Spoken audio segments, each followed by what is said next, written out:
धन गुरुदेव जी। खुशी TV Italy. दिशा निर्देशक डॉक्टर खुशी राम सुमन जी। हिंदू कुशल है, इन्होंने कभी सूली नहीं दी किसी को, कहानियाँ गढ़ने में कुशल है। जब कहानी से ही काम चल जाए तो कटारे क्यों निकालो, कहानियाँ ही कटारे बन जाती है। सतगुरु रविदास महाराज जी के संबंध में दो कहानियाँ गढ़ी।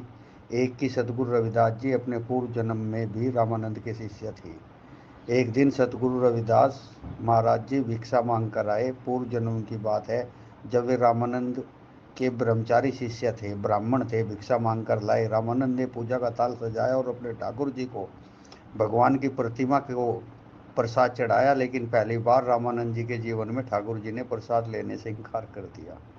अब पहली तो बात यह है कि मूर्तियाँ न तो प्रसाद स्वीकार करती है न इनकार करती है। तुम जाकर किसी मूर्ति पर कुछ भी चढ़ा कर देख लो, कोई मूर्ति न तो प्रसाद लेती है न अस्वीकार करती है। मूर्ति है, मुर्दा है। लेकिन कहानी घड़ी कि ठाकुर जी ने प्रसाद लेने से इनकार कर दिया है। चमार के घर का भी प्रसाद नहीं। ख्याल रखना, किसी बढ़िया का कारोबार चमार से है। अब बढ़िया तो बेचारा सबको बेचेगा, चमार को बेचेगा, भंगी को भी बेचेगा, जो भी आएगा उसको बेचेगा। दुकानदार तो दुकान चलाने को है, और वह पूछता थोड़े ये बैठा रहेगा कि कौन चमार है, कौन भंगी है, कौन क्या है। उसको चीज़ें बेचनी है।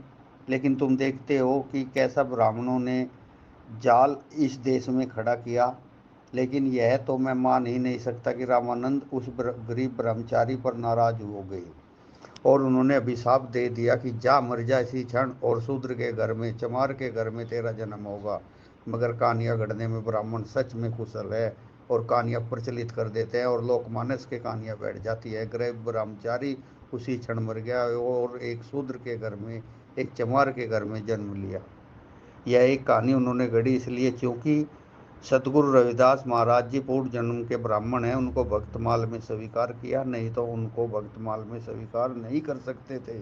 उनको भक्तों में इसलिए स्वीकार किया, उनकी भक्ति के कारण नहीं, समझ लेना तर्क, उनके परमात्मा के प्रति समर्पण के कारण नहीं, उनके प्रार्थना की अद्भुतता के कारण नहीं, उनके ध्यान की गरिमा के कारण नहीं, उनके समाधि के अनुभव के कारण नहीं, ईश्वर साक्षात के कारण नहीं। ये सब बातें कौन है? असली बात यह है कि वे पूर्ण जन्म के ब्राह्मण हैं, इसलिए उनको भक्त स्वीकार कहानी चल पड़ी। कहते हैं सतगुरु रविदास जी महाराज ने प्रमाण दिया, उन्होंने अपनी चमड़ी उधेड़ दी और चमड़ी जब उधेड़ी तो सवन यगो 3 जनेऊ सोने का चमड़ी के भीतर छिपा हुआ वह मुकाम। तब लोगों ने माना, इसलिए उनको भक्तमाल में स्मरण किया गया है महान भक्तों की तरह। ये सड़ी गली कहानियाँ, ये झूठी कहानियाँ सिर्फ एक छोटे से तथ्य को दिखलाने के लिए कि वे चमार थे और चमार को कैसे अंगीकार करे। सतगुरु रविदास जी महाराज के संबंध में ये कहानियाँ झूठी है, ऐसा मैं स्पष्ट कहना चाहता हूँ। अब तक किसी ने ऐसा कहा नहीं कि ये कहानियाँ झूठी है। ये झूठी होनी ही चाहिए।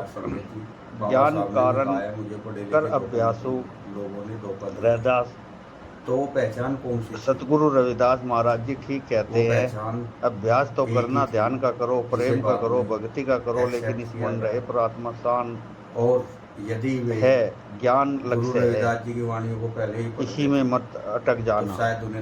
ज्ञान भयात अहम कर्म में नासु, ज्ञान भयात अहम कर्म में नासु, और जैसे ही ज्ञान हो जाए वैसे सारा अभ्यास, सारे साधन, सारे कर्म हो जाएंगे, फिर क्या जरूरत रह जाएगी। धरत कारण दधी मथे स्यान, धरत कारण दधी मथे स्यान।